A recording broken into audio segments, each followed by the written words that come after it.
Ja, det er sådan noget med prinsesse på. Ja, det er ugens must, at jeg skal have solbriller på.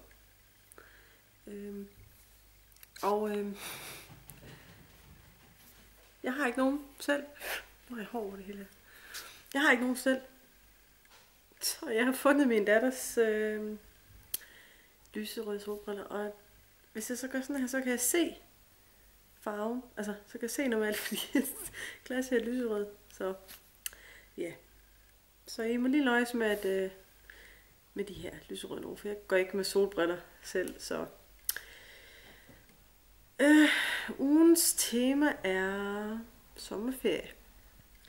Jeg har 3 uger sommerferie i år. Sidste år havde jeg kun 8 dage. Så jeg har 3 uger den her gang. Og den første uge holder jeg her i uge 28. Og så er der...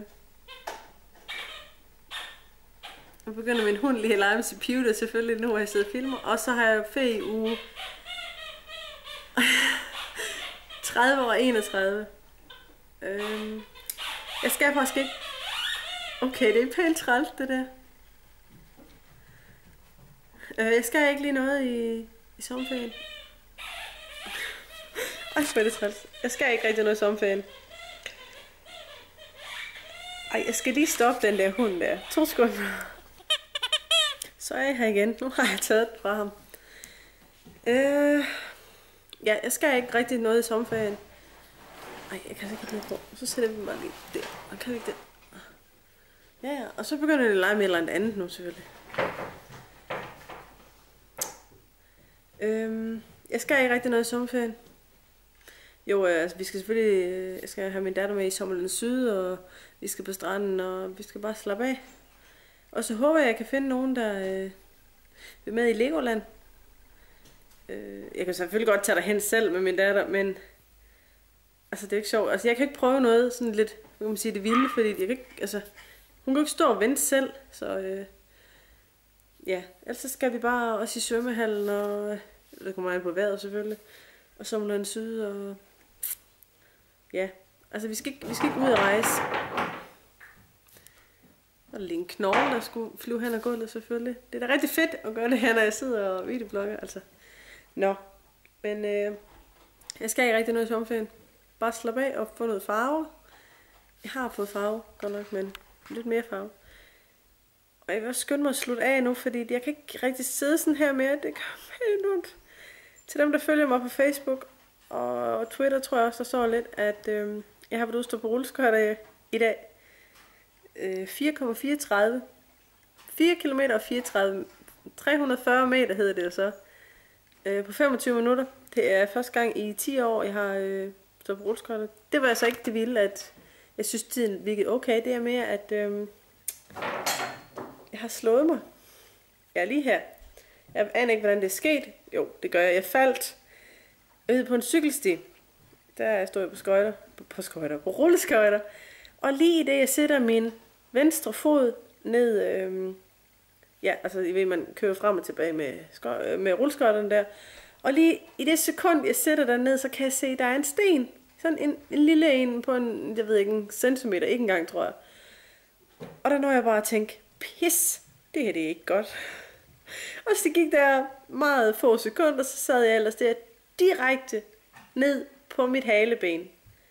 Jeg har ramt den der hale, som jeg ikke har haft i 10 millioner år, eller hvad fanden ved jeg, hvad det er. Og det gør sindssygt ondt.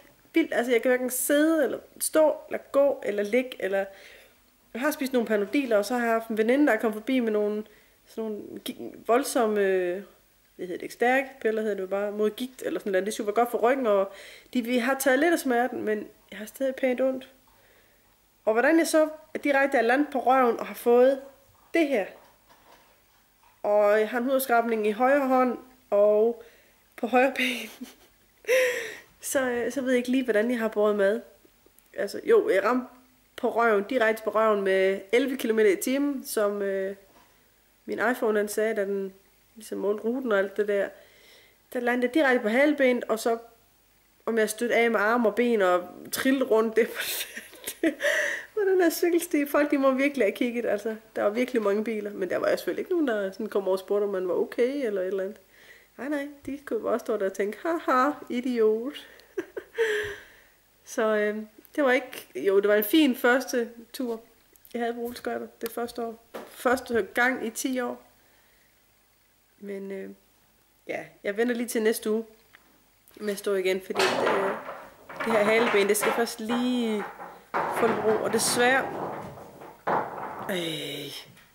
og desværre skal jeg på lørdag løbe maraton. Jeg skal ikke løbe en maraton, jeg skal løbe til Aabenraa bjergmaraton, hvor jeg har en rute på 10 km, jeg har tilmeldt mig i januar måned eller sådan noget. For det første kan jeg ikke løbe 10 km. Jeg kan løbe 8. Og for noget andet, så har jeg pisse ondt lige nu, og jeg håber bare ikke, at det der haleben, det er forstuet eller brækket, eller hvad fanden vil jeg, et eller andet. Ej, brækket, det ved jeg ikke. Jeg ved ikke, hvordan det føles at have brækket noget, for det har jeg ikke prøvet. Og man kan ikke putte gips på en røv alligevel, så fuck det. Så jeg håber bare, at smerten den er væk på lørdag, fordi jeg har virkelig glædet mig til at skulle løbe det der maraton der, så krydser I ikke lige fingre for mig? Kryds fingre for mig. Til på lørdag. Sådan så smerten den bare er lidt væk. Nå, jeg må have det slutte af nu, fordi jeg skal lige... jeg skal ind og sidde ved computeren og klippe det her sammen. Så ja, jeg har ikke mere at sige andet end Kelly. Vi ses i morgen.